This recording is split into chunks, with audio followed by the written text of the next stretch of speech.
Now at 10, the terrifying video. Check this out. Cell phone video captured today. A group of snowmobilers surviving an avalanche in the Uinta Mountains.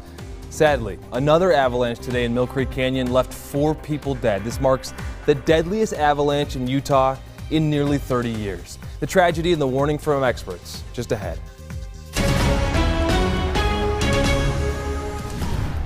And good evening. We're going to get to that deadly avalanche and that dramatic video in just a second.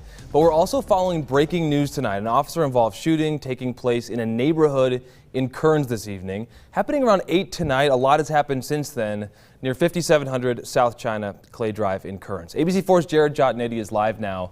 Jared, what do we know?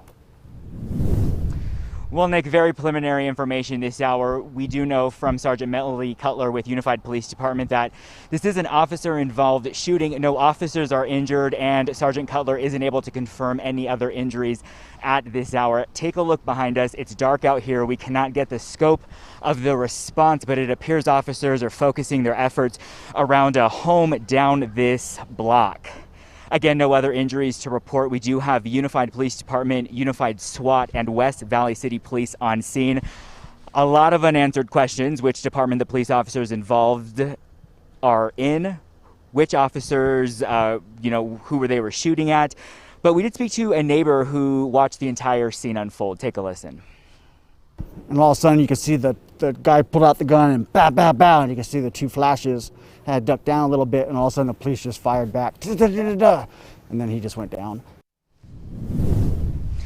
Back out here live again, we do have still an active investigation right now. Not a lot of information, but you just heard that scary recantment from that neighbor that you just heard there. So a lot of unanswered questions still. Sergeant Cutler is getting briefed by the incident protocol, and we expect to have an update sometime shortly. Reporting live, Jared Jotnitty, ABC4 News. Thank you, Jared. That neighbor, though, confirming a volley of gunfire between the suspect and police. We're going to learn more about that. Moving to Ogden now. An armed sexual assault and robbery suspect has died after a police shooting. This happening last night near 30th Street and Washington Boulevard. Police say the suspect showed a gun during the assault, then took a car and left the area.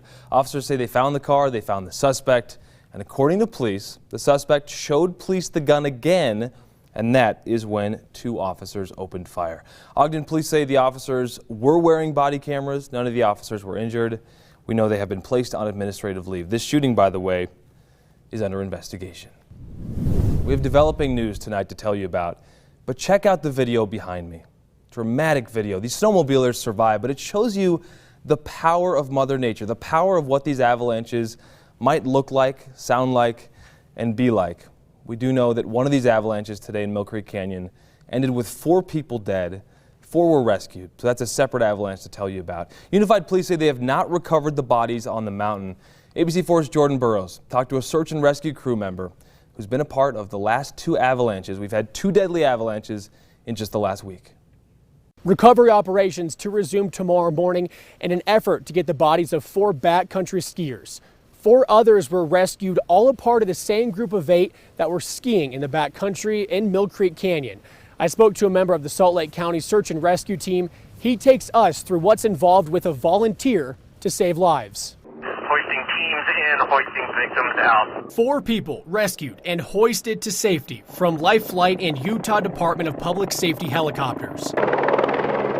It took more than 2 hours for those 4 to be hooked into the fly seat and brought to safety. This, according to Wayne Bassam, the commander of Salt Lake County Search and Rescue Teams. The fastest way to get them off the mountain, because people were getting hypothermic, was to use 2 helicopter agencies. It all started at 11:40 Saturday morning with a 911 call that dropped, and then dispatchers had to keep calling back until they finally got a hold of someone and tracked down their location in Mill Creek Canyon. The cell service, as we have discovered up here, is incredibly limited. An incredible tragedy as 4 of the skiers unburied themselves but could not save the other 4 in the group. This is the deadliest avalanche in Utah's history since February of 1992, where 4 others died.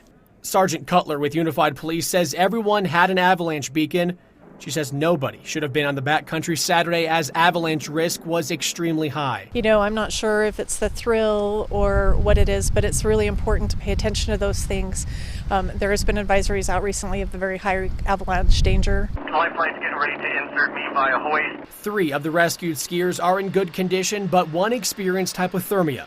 Bassem says he and about 40 volunteers put their life on the line to rescue the skiers. Oh, we're all affected by it today. We'll be affected by it tomorrow, and then some. It's tragic that individuals have lost their lives, but it's part of the job that we do. Our main job now and focus is to bring closure to those individuals who are no longer with us. This is the second deadly avalanche in as many weeks. 6 people have now died in backcountry avalanches since the beginning of this year. Reporting in Mill Creek Canyon, I'm Jordan Burrows, ABC4 News. Thank you, Jordan. I spoke with Craig Gordon with Utah Avalanche Center. He said February 12th, 92, the LaSalle Mountains, when 4 people died. So February, 29 years ago, the last time we had an avalanche this deadly.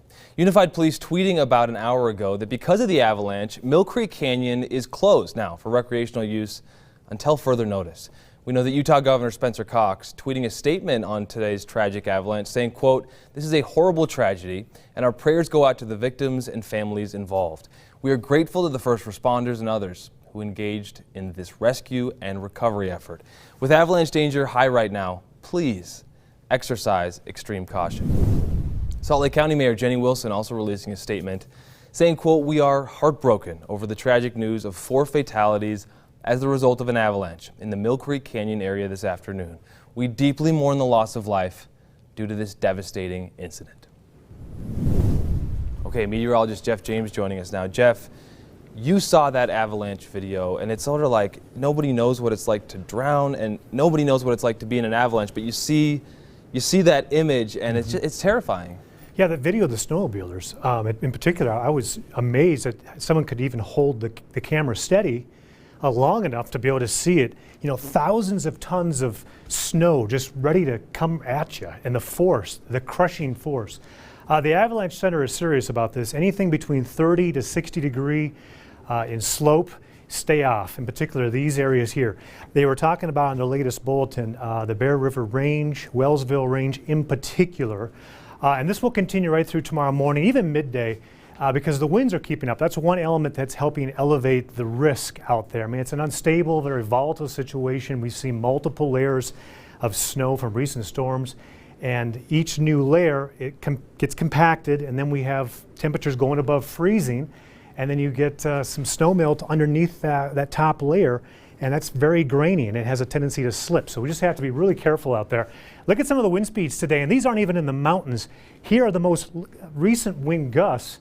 This is the city of Duchesne, Lake Town, up near 50 miles per hour. So this is helping to make things very vulnerable. The good news is no new snow on the short term anyway. In the long term, there certainly is, and we'll talk more about that in the next 7 days. Okay, thank you, Jeff. Well, we know that the folks who were in this avalanche were between 23 and 38 years old. That's the number of people, those 8 people, we have their age range, but we don't have any identities yet. So you can count on us at ABC4 News to bring you the latest developments. And we've learned names or what happened, we will sure bring it to you online and on air. Moving on now, a missing person. Now there's a search going on right now at the south rim of the Grand Canyon National Park. This is new at 10 o'clock tonight. Search and rescue crews say 60-year-old Stephen Coleman of Portland, Maine was last seen on December 20th of last year. Crews believe he was alone. He was hiking in the Grand Canyon. Coleman's a black man, 6 feet tall, weighs 160 pounds. He has brown eyes, according to authorities, and is bald with brown hair. So if you know where he might be, you're asked to call that number right there at the bottom of your screen. Now to the coronavirus, Utah's COVID-19 numbers. The Utah Department of Health reporting more than 1,200 new cases today. That brings our case total to over 353,000. More than 404,000 Utahns, well, they've received the COVID-19 vaccine. 335 people are in the hospital, though, fighting the virus. Sadly, 5 more Utahns have died. That brings our death toll now to 1,733. Over the last 7 days, we're averaging more than 1,100 cases per day. Our rolling positivity rate for those COVID-19 tests, 16.2%. So let's talk about vaccines now. We know it's the big story, but how about let's talk about a 100-year-old woman. 100 years old, she got her first dose of the COVID-19 vaccine today. Mieko Kiriyama says her younger brother took her to Maverick Center, and so she wanted to get that vaccine. She's quite the sport there. She says she feels fine after getting the shot, and she'll go back to get her next shot in a month. President Biden saying the American people, they do not have time to wait for lengthy bipartisan negotiations.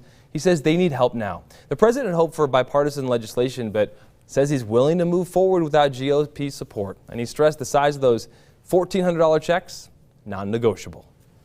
If I have to choose between getting help right now to Americans who are hurting so badly and getting bogged down in a lengthy negotiation, or compromising on a bill that's up to the crisis, that's an easy choice. Biden did admit in an interview that he thinks the $15 minimum wage probably will not end up in this stimulus package. Both chambers of Congress, though, they have passed a budget resolution setting up the ability for Democrats to pass the president's $1.9 trillion COVID package without the threat of a filibuster from Republicans. In a traffic alert tonight, UDOT will reduce northbound I-15 to 3 lanes tomorrow in Sandy. UDOT says crews will be opening a new ramp system along the freeway, and the ramp will essentially separate northbound I-15 traffic from the traffic getting onto I-215 and 72nd South. This is going to take place at 5 a.m. until 7 p.m. Utah Highway Patrol wants to remind all of you, drivers out there, be safe after the big game tomorrow. Talking about the Super Bowl, of course, UHP says they will have extra shifts this weekend to deter, detect, and stop impaired drivers. Last year, troopers say they made 43 arrests after the big game.